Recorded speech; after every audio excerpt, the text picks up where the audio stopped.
नमस्कार लाडक्या बहिणींनो.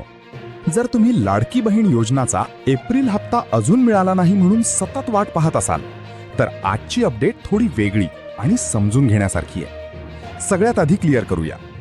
एप्रिलचा हप्ता पेंडिंग आहे पण कॅन्सल झालेला नाही आणि मे महिन्याची प्रक्रिया देखील सुरू होत आहे.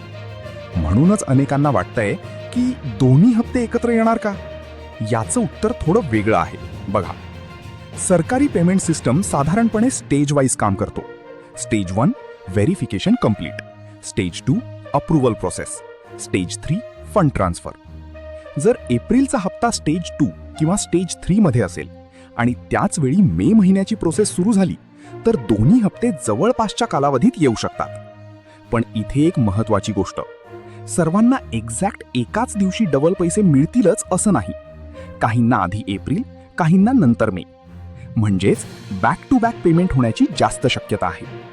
सरकारच्या बाजूने दिल्या जाणाऱ्या सर्वसाधारण संकेतांनुसार पात्र महिलांचा एकही हप्ता थांबवला जाणार नाही आणि प्रक्रिया पूर्ण होताच लाभ दिला जाईल. यामुळे क्लिअर होतं की एप्रिलचा हप्ता येणारच आहे आणि मे हप्ता त्यानंतर लगेच येऊ शकतो. आता तुम्ही काय करायला पाहिजे? डीबीटी NPCI स्टेटस ॲक्टिव्ह ठेवा, बँक अकाउंट फुल्ली व्हेरीफाईड ठेवा आणि SMS अलर्ट्स ऑन ठेवा, कारण पेमेंट कधीही सुरू होऊ शकतो. एक महत्त्वाची सूचना, डबल पेमेंट फिक्स डेट सांगणाऱ्या पोस्टवर विश्वास ठेवू नका. अजून कोणतीही ऑफिशियल तारीख जाहीर नाही. तर मित्रांनो, घाई करू नका पण अलर्ट राहा.